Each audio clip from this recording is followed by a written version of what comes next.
guys? Welcome back to Powerstroke, boys. Today we're going to be working on a 2003 F350. Same truck we just did the rear pinion seal on the Dana 80 rear axle. If you guys are looking to replace your rear pinion seal, go back and check that video out. But anyways, we need to go ahead and fix an oil leak I've been chasing for a while now. So I've had this low pressure oil pump relief valve out 2 times, and I went ahead and wiped it off a little bit. You can still see it seeping right there in the very bottom of the valve. There's an O-ring inside this valve here, and sometimes these valves can get stuck.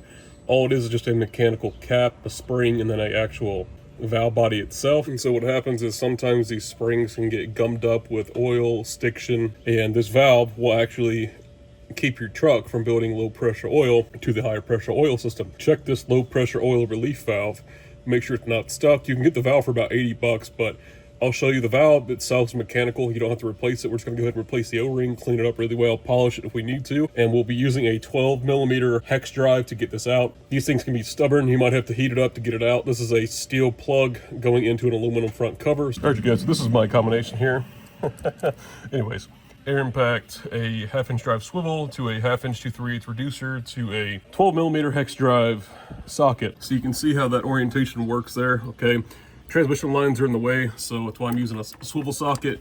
Keep it as straight as you can, all right, and this will come out. Now be advised, this will pour out over a quart of oil with the catch basin.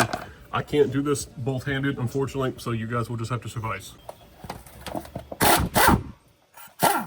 There's part of our valve, all right, and you can see I'm holding a catch basin here to drain all the oil. So maybe not quite a quart, but I would say about 1/2 quart, and it's just constantly dripping. Like I said, there was really no way to get the camera up here to show you guys, but I'm gonna go ahead and let this seep for a while, and then we'll go ahead and clean the valve out. All right, you guys, this is all your low pressure oil relief valve consists of.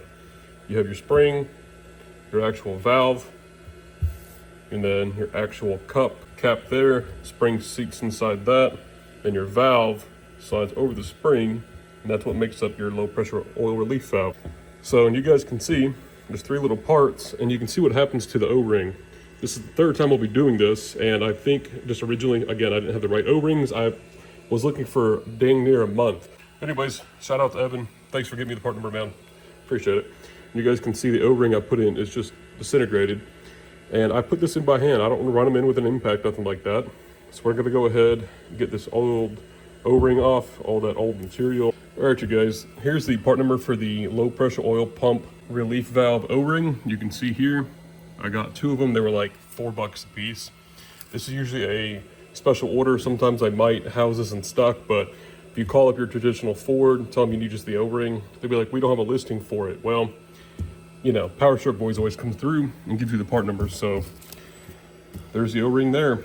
Right, went ahead and took a red Scotch-Brite and polished up our actual valve. This one has slight wear marks on it. This truck's got 110,000 miles on it. This could be the original. Couldn't tell you, could be a new one, but little wear marks and scratches like that are absolutely fine. Just wanted to show you guys what a real world valve looks like. Again, you can see some fine scratches there in the light, but that's what our new O-ring looks like. You can see how thin it is compared to the galley it sits in and how tall it is. Obviously you guys could sit here and mic this thing, which I'm not going to do for you. You could literally spend the $5. Actually, I think one of these was like $4 for a new O-ring. Gonna go ahead and try to get this in one-handed because Austin is just so jealous of my white boy skills. Calm down, people. It's a joke intended for Austin. If your name's Austin, well, you're just retarded. Anyways, put our valve in, our O-rings grease up so you guys can see. Our bore is nice and clean, okay? And there's gonna be spring tension going against you, so you have to push it down just a little bit to get this started. There you go. Got the valve back in. Just use a 1/2-inch drive ratchet with our 3/8 to 1/2-inch drive adapter with our 12mm. Our valve's not leaking when you're running here, so we'll keep an eye on it. That's how you replace your O-ring on your low pressure oil relief valve. As always, thanks for watching. Remember, leave a like, comment, subscribe. We'll see you guys in the next video.